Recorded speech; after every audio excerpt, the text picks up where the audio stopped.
नमस्कार साथियों, स्वागत है आपका अपने YouTube चैनल स्टडी विद एवी में। साथियों, आप सभी लोग कैसे हैं? आशा करता हूँ आप सभी लोग अच्छे होंगे, स्वस्थ होंगे, आपका अध्ययन जारी होगा आपके आगामी एग्ज़ाम्स के लिए।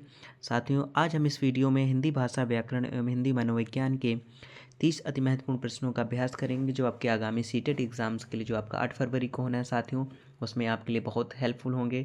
हूबहू प्रश्न ऐसे ही पूछे जाते हैं। तो ये जो प्रैक्टिस सेट है मैंने बिल्कुल वैसे ही बनाया जैसे आपके एग्ज़ाम्स में आता है। आपकी जो हिंदी प्रथम भाषा के रूप में आप चूज़ करते हैं उसमें ऐसे ही प्रश्न पूछे जाते हैं। तो साथियों, शुरू करते हैं आज का अभ्यास। आज का पहला प्रश्न है, किस शब्द का संधि विच्छेद शुद्ध नहीं है? आपका ऑप्शन ए मात्रा धन आनंद मात्रानंद, ऑप्शन बी सदा धन एव सदैव, और ऑप्शन सी पितृ धन अनुमति पित्रानुमति, और ऑप्शन डी परम धन आदावर्य परादावर्य। तो किस शब्द का संधि विच्छेद शुद्ध नहीं है? संधि विच्छेद की बात की जा रही है साथियों। तो संधि विच्छेद तो आपका जो आपका ऑप्शन ए है ये आपका रॉन्ग होगा, क्योंकि जो इसका संधि विच्छेद होगा वो होता है मात्र धन आनंद, तो वो बनता है आपका मात्रानंद। ठीक साथियों, तो ऑप्शन ए आपका रॉन्ग होगा, तो इसका ये शुद्ध नहीं है। ऑप्शन नेक्स्ट क्वेश्चन, कौन सा शब्द कामदेव का पर्याय नहीं है? ऑप्शन ए अनंग, ऑप्शन बी मनसिज, ऑप्शन सी कंदर्प, और ऑप्शन डी अरविंद। तो कौन सा शब्द कामदेव का पर्याय नहीं है? तो अनंग भी कामदेव के पर्यायवाची है, मनसिज भी है, कंदर्प भी है, लेकिन अरविंद नहीं है साथियों। अरविंद किसका है? अरविंद कमल का पर्यायवाची है। तो ये आपका सही जवाब हो जाएगा, कामदेव का पर्याय नहीं है अरविंद। प्रश्न नंबर 3 पर आते हैं। खा है, ऑप्शन ए अघोष व्यंजन, ऑप्शन बी अल्प प्राण व्यंजन, ऑप्शन सी घोष व्यंजन, ऑप्शन डी विवृत। तो खा है, तो जो खा है साथियों, इसको यानी कि ऐसे हम लोग क्या करते हैं, जो अघोष व्यंजन किसे कहते हैं? ऐसे व्यंजन जैसे कि हम लोग बोलने में और समझने में उनमें कैसे निकलने, यानी व्यंजन वर्ग का पहला, दूसरा तथा ऊष्म व्यंजन, जैसे सा, जैसे ये आपका सा, स, खा, ये सभी कैसे हैं? ये अघोष व्यंजन है। तो जो खा है वो आपका क्या हो जाएगा? आपका अघोष व्यंजन। तो option A is the right answer. Next question, question number 4, ऋण मुक्त समस्त पद का विग्रह है। ऑप्शन ऋण धन मुक्त, ऑप्शन बी ऋण की मुक्ति, ऑप्शन सी ऋण और मुक्त, ऑप्शन डी ऋण से मुक्त। तो ऋण मुक्त समस्त पद का विग्रह है, ये आपसे पूछा है। तो जो ऋण मुक्त का हो अर्थ क्या होगा? ऋण से मुक्त। तो ऑप्शन डी आपका क्या हो जाएगा? राइट आंसर हो जाएगा। नेक्स्ट क्वेश्चन, क्वेश्चन नंबर 5, निम्न में से तत्सम शब्द है। ऑप्शन ए लौंग, ऑप्शन बी बहिन, ऑप्शन सी पृष्ठ, ऑप्शन डी जवान। तो निम्न में से तत्सम शब्द है, तो तत्सम आपको बताना है। तो जो संस्कृत वाक्य होते हैं, संस्कृत शब्द होते हैं, उन्हें तत्सम शब्द कहलाते हैं। तो यहाँ पे जो पृष्ठ है वो आपका क्या होगा? तत्सम होगा। और लौंग, बहिन, जवान, ये सभी तद्भव शब्द हैं। अगर आपसे इनका पूछ ले कि इनका तत्सम क्या होगा, तो लौंग का क्या हो जाएगा साथियों? लवंग हो जाएगा, इसका होता है लवंग। और बहिन का होता है भगिनी, बहिन का क्या होता है? भगिनी। और जवान का क्या होता है? इसका होता है युवा। याद रखिएगा साथियों इसे भी। तो आपको वीडियो कैसा लग रहा है साथियों, जरूर बताइएगा कमेंट बॉक्स में। अच्छा लग रहा हो तो लाइक कर दीजिएगा। चैनल को अभी तक सब्सक्राइब नहीं किया तो सब्सक्राइब करके बेल आइकन को प्रेस कर लीजिएगा। साथियों, आपको यहाँ से अच्छे अच्छे वीडियो ही आपको मिलेंगे। आप अगर सीटेट की प्रिपरेशंस कर रहे हैं तो चैनल में जाकर प्लेलिस्ट बनी है, आप दूसरे सब्जेक्ट्स के भी वीडियो वहाँ से विजिट कर सकते हो और अपना प्रैक्टिस जारी रख सकते हैं। चलते आते हैं साथियों नेक्स्ट प्रश्न पर।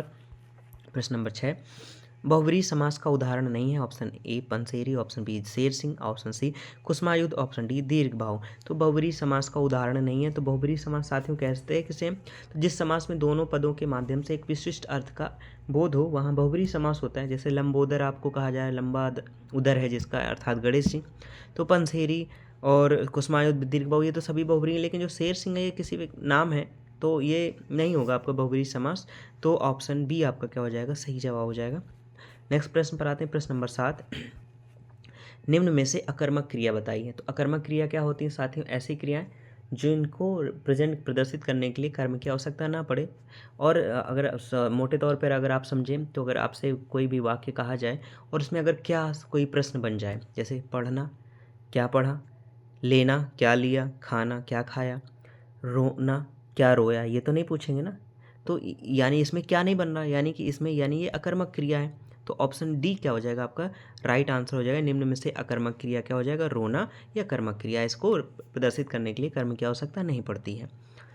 अगले प्रश्न पर आते हैं। प्रश्न नंबर 8, रघुपति शब्द किस समास का उदाहरण है? ऑप्शन ए द्विगु, ऑप्शन बी द्वंद्व, ऑप्शन सी बहुब्रीहि, ऑप्शन डी कर्मधारय।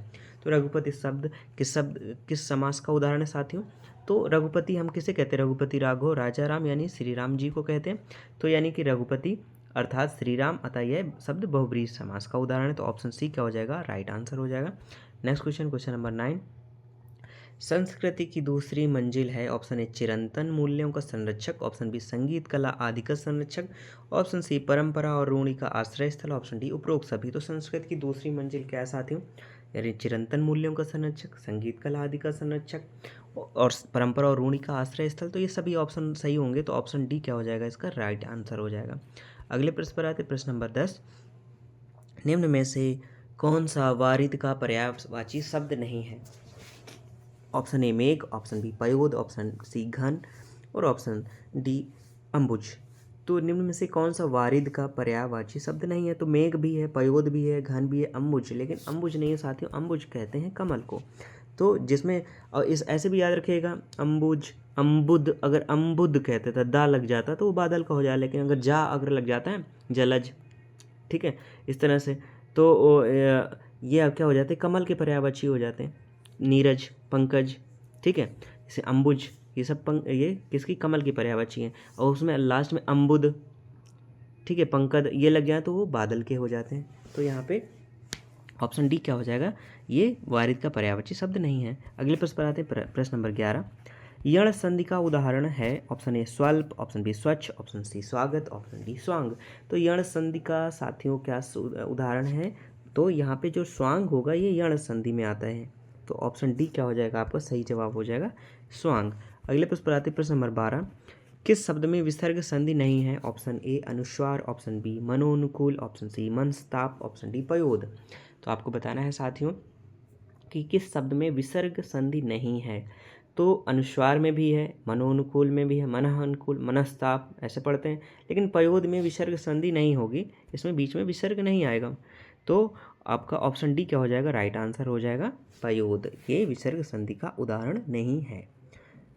अगले प्रश्न पर आते, प्रश्न नंबर 13, किस शब्द में कोई भी उपसर्ग नहीं है, ये आपको बताना है। ऑप्शन ए असुरक्षित, ऑप्शन बी अप्रत्याशित, ऑप्शन सी स्वागत, ऑप्शन डी स्वार्थ। तो किस शब्द में कोई भी उपसर्ग, उपसर्ग मतलब ऐसा कोई वर्ण या अक्षर जिसको लगाने से उसका अर्थ बदल जाए किसी भी शब्द के पहले, उसे हम उपसर्ग कहते हैं।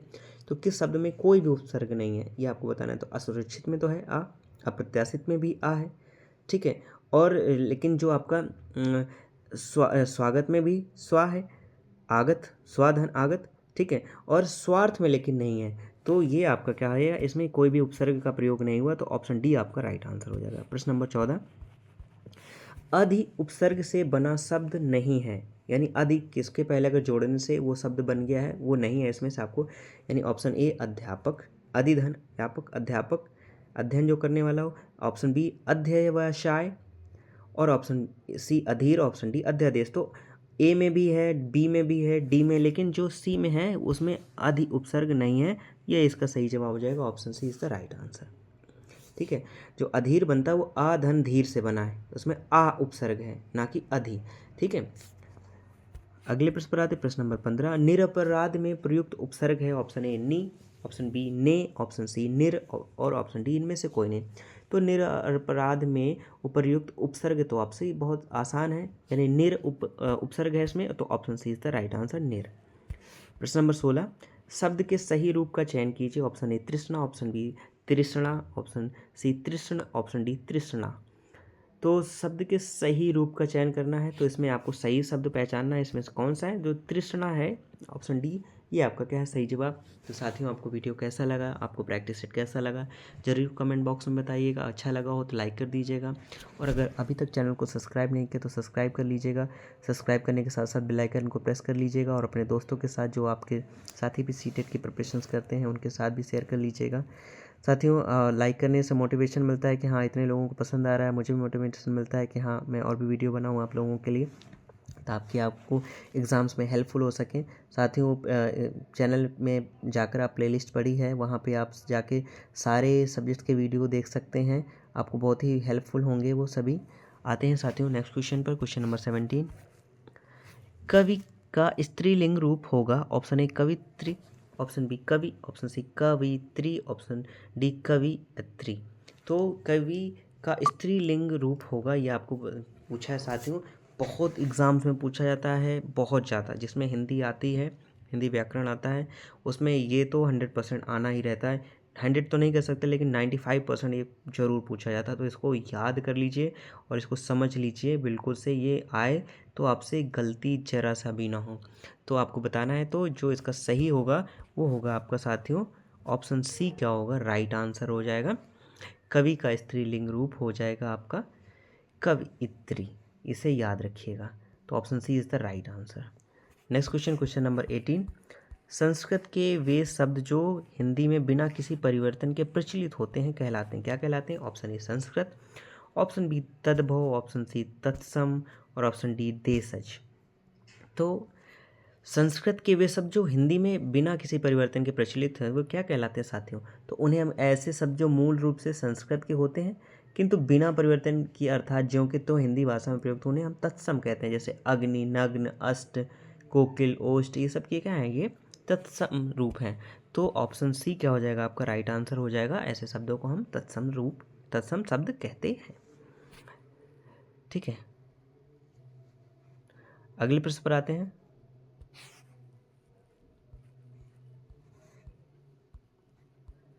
जब किसी समास में दोनों शब्द प्रधान हो तो उसको कहते हैं, ऑप्शन ए द्वंद्व समास, ऑप्शन बी द्विगु समास, ऑप्शन सी प्रधान समास, ऑप्शन डी तत्पुरुष समास। तो जब किसी समास में दोनों शब्द प्रधान हो तो उसे साथियों हम क्या कहते हैं? उसे हम कहते हैं द्वंद्व समास। तो ऑप्शन ए क्या हो जाएगा आपका? सही जवाब हो जाएगा। नहीं, द्वंद्व समास क्या होते हैं? द्वंद्व समास में सभी पद क्या होते हैं? प्रधान होते हैं।